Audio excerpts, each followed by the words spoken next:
there, friends. Welcome to Curlers and Conversations. I'm Chrissy, missionary wife, mindset coach, miracle mom, and your go-to for all things faith, style, and savvy living. So join me and some amazing guests as we share our stories, break free from expectations, and embrace the messy, joyful truth. We're talking faith, wellness, and real-life tips to help you live your best life, all without losing your identity. So grab that cup of coffee or tea and let's start that conversation. Hi, everyone. Welcome to our Curlers and Conversations podcast. Today, we're sharing our best travel hacks from years of flying internationally, packing secrets, airport tricks, and how to glide through security lines like a pro, and all kinds of other little gems of gold that we have found over the years of flying and literally around the world. So get your cup of coffee or tea or whatever you like and join in on the conversation. And first of all, I want to introduce my guest this week. I have Faith Kaufman.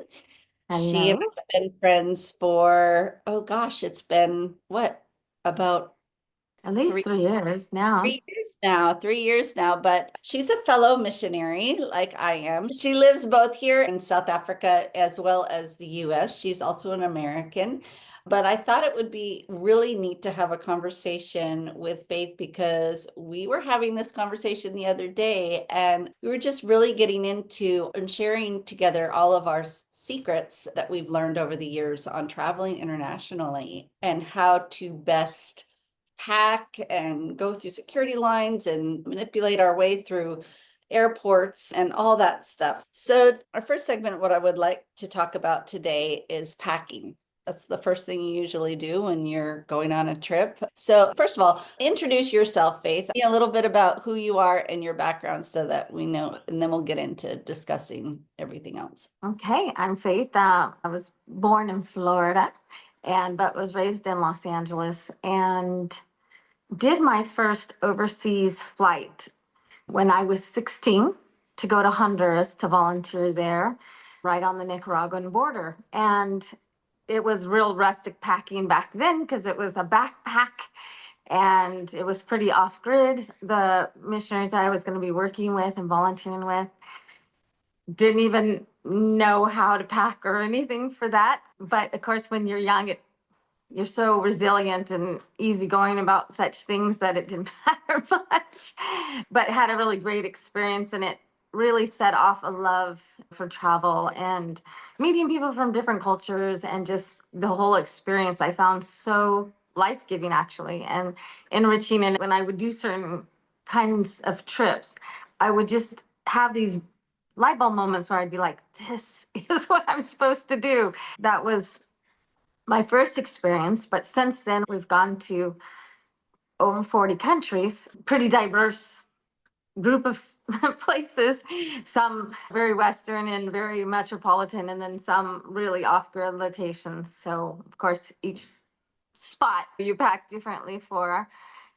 I love that you brought that up because packing is definitely, it's almost like a personal thing as well, but there are some tried and true things that you do. Or I've noticed that from the very beginning, when we first started going overseas, our first trip overseas was actually to the Amazon jungle. And so that was probably about, that was when I was pregnant with Brianna, our oldest. So she's 27. It's been a while. And you were really packing to stay, right? You weren't packing for a visit. Right. We were actually moving into this compound little house. We didn't even know where we were going to be. We sold everything and then we packed. And back then we put two big Rubbermaids, huge Rubbermaids with wheels on one side that we put in. We even brought our dog and our cat over. So it was really packing. It was very much packing because I wasn't sure what I was able to get in Brazil. But on that note, how has your packing style evolved over time? Because I know that from our first time packing for the Amazon jungle, with being pregnant and having to move our entire life over, it's completely different than like what we do now is we take shorter trips back and forth from South Africa to the US and back again. You might be going for a few weeks, you might be going for a couple of months, but you definitely are not bringing like tons and tons of stuff over. Yeah, and especially us, we're actually packing right now. We leave on Friday to go back home to Los Angeles, but we're not going straight back. We're flying through Greece and then Italy and then ultimately back to Los Angeles. And I know whatever I bring with me, I'm schlepping through 3 countries, and I want to make sure that I don't make it more of a hassle than it has to be. But I found that for me, I don't like to feel rushed with things. I like to think things through. And of course, I look up the weather and see, okay, what's the weather going to be like? It gives me an idea of what the bulk of my stuff should be packed. But I like to set out a suitcase like a week before. And I do a loose pack where I just throw in things that I know I'm going to need, like your swimming suit, bathing costume. I always now pack for every eventuality. So I've been in countries where it's supposed to be hot and then it's cold sometimes. And what I've learned is you always want a pair of leggings, because if you're cold, you can always layer with them. And I always bring one of those circular thin merino wool scarves that you get at like the sporting good places like REI, or here it's K-Way. And I put that on. It's quite thin, but I can also pull it up over my nose. Yeah, it looks like you've got your shawl. We talked about this the other day, but this is like a blanket. It folds out. Those are wonderful. And it's just so soft and everything. And it can be like a blanket or it can be whatever. I know we had talked about that. And I even bought one the other day when we were together.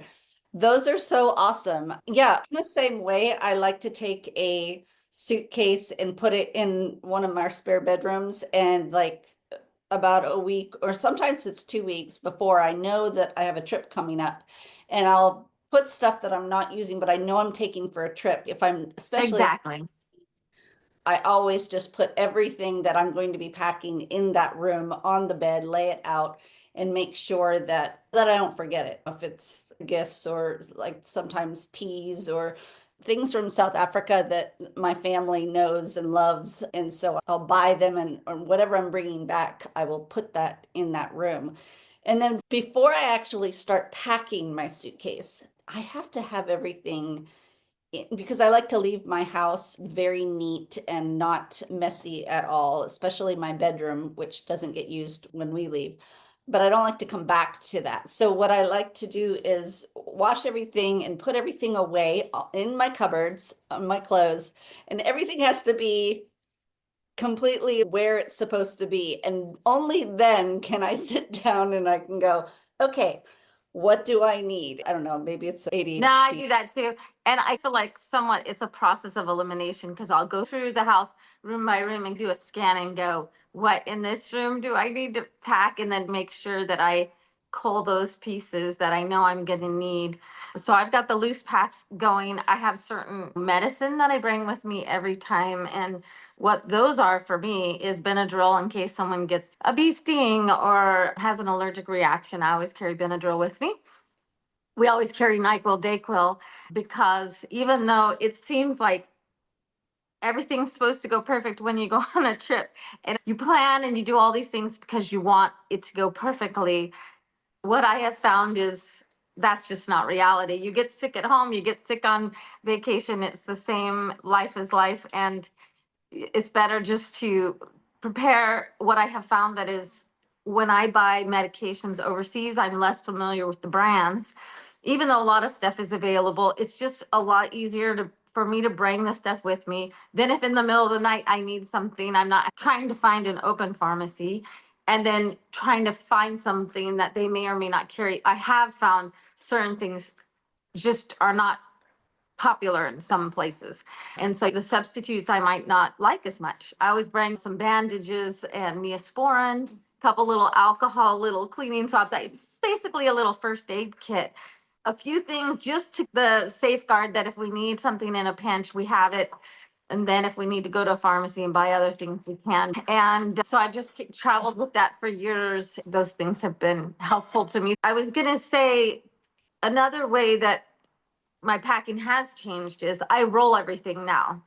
I find that I can pack a lot more in my suitcase when I take each piece and roll it. But also I feel like the wrinkles are less, so I can carefully, as I'm rolling it, do that and minimize how wrinkly and everything my stuff gets. In packing cubes or just in the regular suitcase?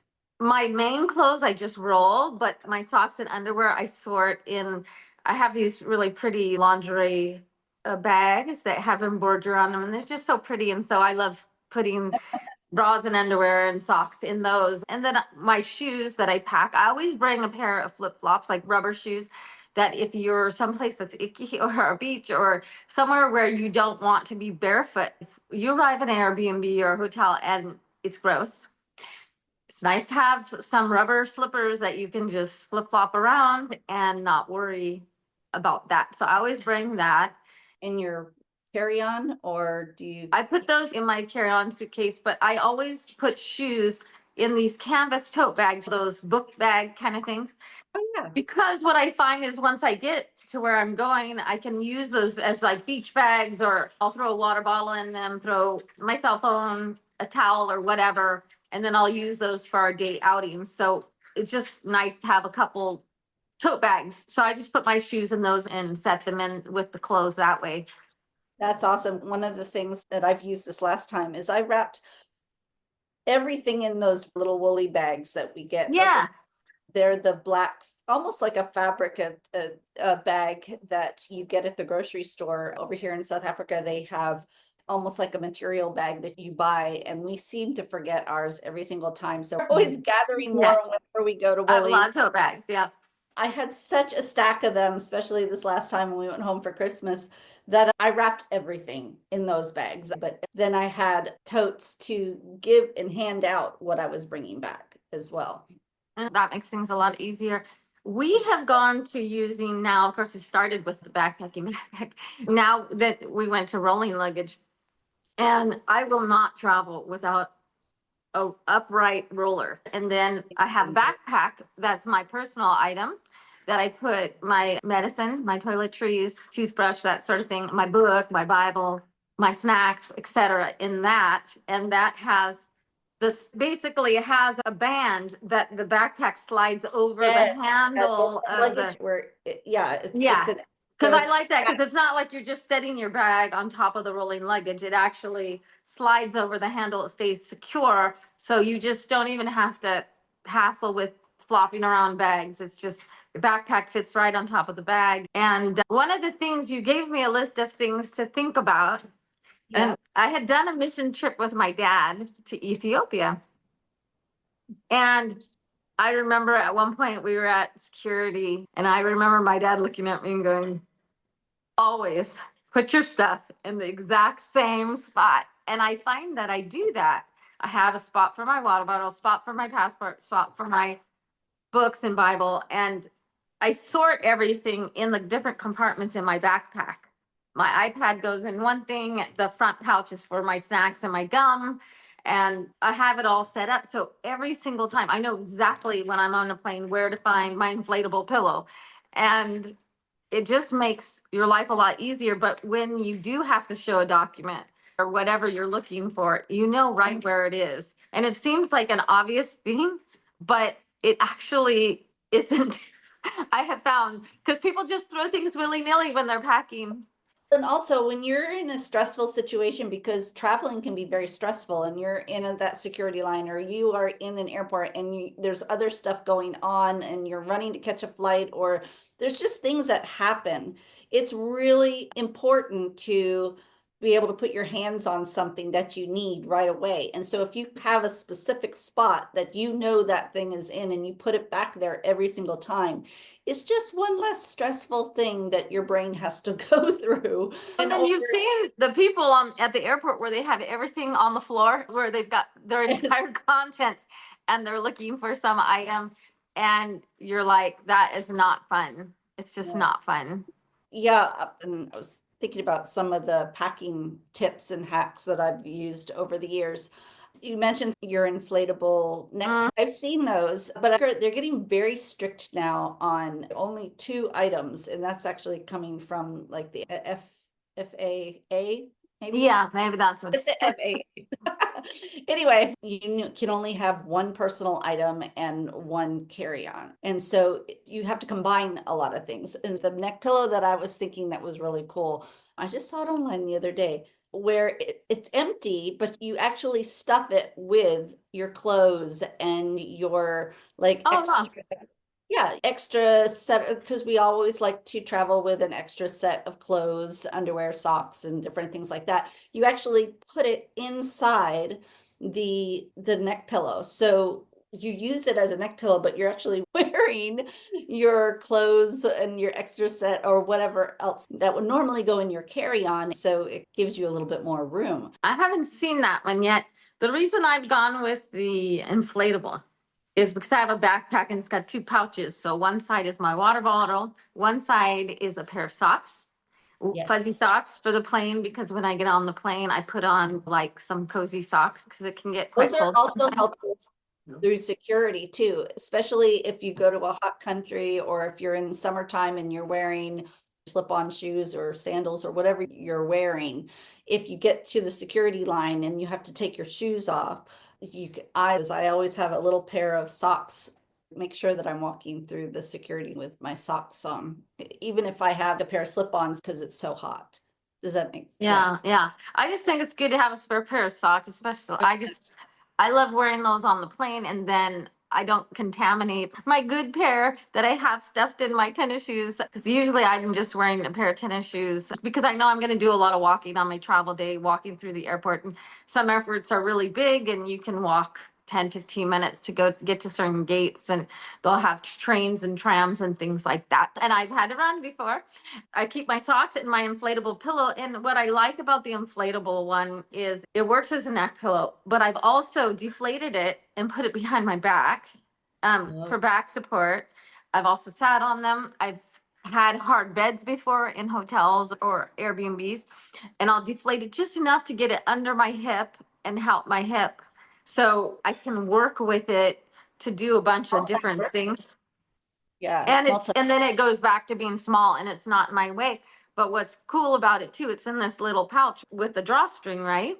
I always carry a carabiner, a big thick carabiner love the carabiner. on the top loop of my backpack. But sometimes I'll have some extra little things coming back home, gifts or extra food or something, and I'll take that pillow, hook it to the carabiner. Now I've got that space I can use in the side pouch. I'll do the same thing on the water bottle side. I'll put the water bottle on the carabiner, and then I will use those side pockets for the excess stuff that I'm trying to cram so to get home. That has helped. And the same thing goes even for shoes. That carabiner, sometimes I'll put my a baseball cap and clip it a hat to my backpack.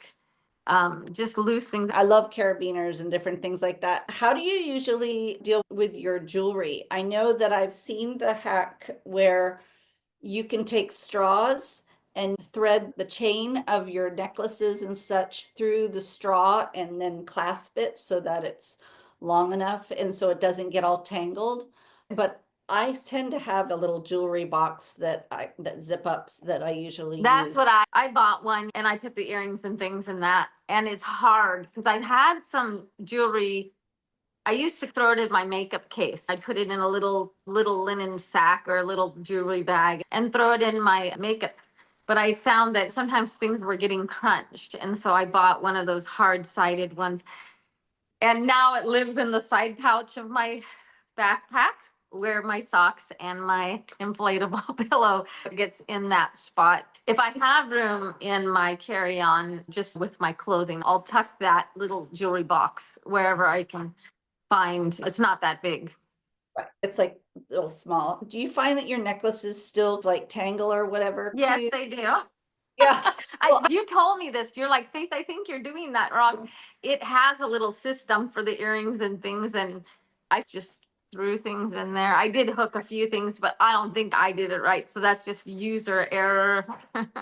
even with using that little jewelry case, I usually sometimes take a piece of cardboard and I'll wrap my necklaces around the little cardboard and then Okay. it's in there just so that they don't necessarily decide they're going to become one with each other We don't want them becoming too friendly while they travel. It's because then if you have to go somewhere and you go to reach for a necklace and it's all jumbled up with all the other necklaces and it's like you can't get it out and it takes you forever to sit there and untangle them. So one of the things that I do is just take a little piece of cardboard, a little square, and just wrap your necklace around the cardboard and then stick that in there, almost like a little filing system, so That sounds like a good idea.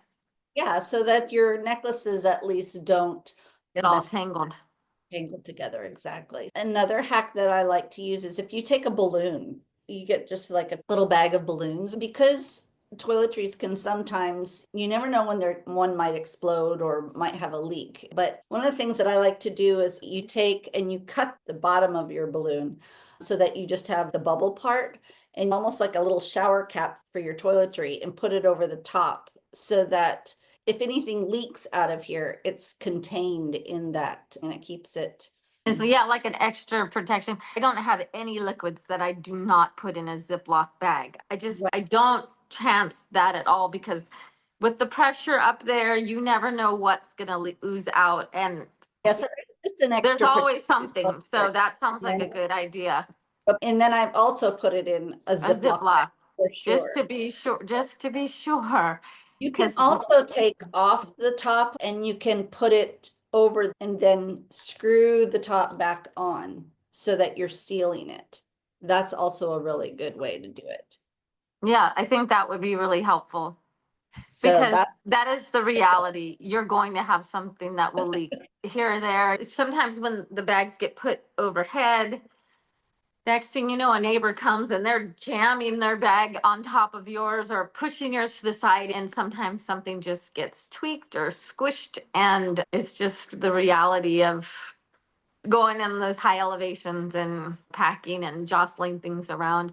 The other thing I wanted to point out is I have learned from traveling that my personal item, or I have my carry-on, my roller bag, and then I have the personal item. And for me, it's a backpack. And the reason is probably 30% of the time we'll have a landing or a loading that is on the runway where there's a ladder, stairs, and we actually have to carry our things up. And in those cases, I take that off, put it on my back, and then I'm only having to lift my carry-on up these steep steps. And I've had that happen so many times at airports too, where they deboard us or deplane us. You've got steps to go up or down, and they can be a lot. I just physically can't carry that much. It's helpful for me to be able to have something I can put on my back. I used to carry more of a beach bag type tote, but what I noticed is sometimes that would slide off my shoulders, and then it makes it harder for me. And so I've just learned a backpack is good for me. And I use a two, lots of yeah, pockets. I used Tumi, which is a nice travel brand. I went to the outlet stores and I found a black one, and it has served me really well. But I think because it's specifically a travel brand, it has a lot of the compartments that make it easy to organize stuff. And I've had that thing 10 years at least. It goes to show when you invest in some really nice actual luggage or backpacks or stuff that is actually made for travel, it really does make the difference, because they're made to withstand the rigors of all the things that you're doing when you're traveling. They just have some of those very unique little pockets and different features that you don't see on a regular like school backpack or any Yeah, other for backpack. sure.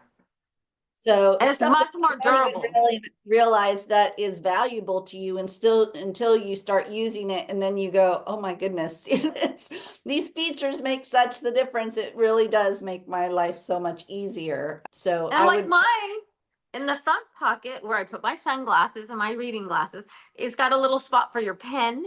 And I have a little spot where I keep my business cards, because sometimes you'll meet someone on the plane or whatever and you want to exchange phone numbers. And I have my little cards in there, and my gum and my snacks. And it's that front pocket is really set up perfectly for, it's got a lot of little slots and things.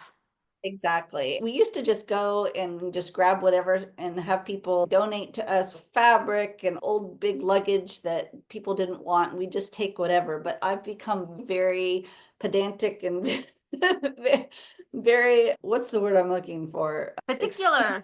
Yes, particular and exclusive in what type of luggage that I will actually use. And it's very important, especially when I travel a lot by myself because I go back and forth each year visiting my family in the States and going different places. And when you have those nice hard luggage that protects your stuff inside, that's easy, it's got four wheels, it's easy to roll. I could put two of those together, put the handles up and roll it along and just very nicely instead of having to drag something, or if a wheel is off or whatever, it really makes things so much harder.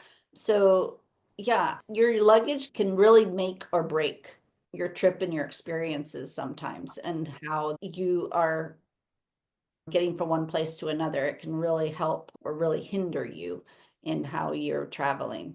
So I don't know about you, but I'm very particular. It needs to be hard case. It needs to be four wheels that work properly. The handle needs to be working properly. Yes, yes, So that's what I do too. And I've actually now convinced my 25-year-old son, who always did like duffel bags and things that you would carry, and he's strong enough to do that. But even he always has his rock climbing gear, which is quite a heavy thing that he wears on his back. He's gone to doing a roller bag because it makes just the logistics more peaceful. And I feel like the reality is with travel, you're going to have things go wrong sometimes, whether it's a delayed flight, a flight that they didn't sell enough tickets, so they consolidated into two and they switch your gate, and or you're sitting on the runway, or you're running to catch a plane because your connecting flight is happening and you arrived late, your plane that you were on, and you're running. Having a luggage that you can put one on your back and get going and not be handicapped, it really makes the difference. But when things do go wrong, I just try and set myself up for as much success as I can, so that we call them mini meltdowns. We try and avoid losing your cool, getting frustrated. And part of the way that I do that is by staying fortified. In other words, not getting too hungry, not getting too thirsty, planning so that I'm not so frazzled. Because you want to go into these things with peace and feel like, I'm prepared, I've got my stuff, and you're not frantic. And I think for me, packing in advance, or at least starting where I feel like I'm mentally prepared, so that when it arrives, I'm packed, I've got my stuff, then I think I can handle things with a lot more grace, generally speaking. And so one of the things that I always do is I bring food on the plane, even though most times if it's international, they're going to serve food. I still will get a yogurt parfait. Or people don't realize that you can do that. I've had a lot of people ask that don't travel very much, can you bring food, or what do you do for food? And I'm one of those that I just bite the bullet and I buy something at the airport. But I usually buy stuff that I feel safe, like a cheese plate that's hard to mess up, or a yogurt parfait. And I just hedge my bets and stay fortified. I'll eat it when I first sit down, because I know even best case scenario, it's going to be a couple hours before they level off, start serving drinks, and then start bringing food. So I think for me, just staying on top of my eating so I stay feeling well and I don't start feeling like a wilted flower is a positive thing for me. Exactly. Yeah. So I know you guys got to go, but thank you very much for your time and for a lot of really great suggestions and tips. And I just love, we could talk for hours on this. I know it's like I made a list and I have a So couple little things that just have worked for me and things exactly. like that. But anyways, So thank you very much, Faith. We're going to have to make this into a two-parter. So stay tuned for our next podcast, because we will continue this discussion definitely. But thank you so much, Faith, for making the time, and we will see you on the next one. Thanks so much. Sounds good. Bye-bye. Bye. Thanks for listening to Curlers and Conversations. If this episode spoke to you, let's keep the conversation going. Please subscribe, that would mean so much. Leave a review and share it with a friend who needs to hear this. Don't forget to contact me over on Instagram and Facebook at The Bougie Missionary. I can't wait to hear your thoughts. Send me a message and let's chat. See you next time.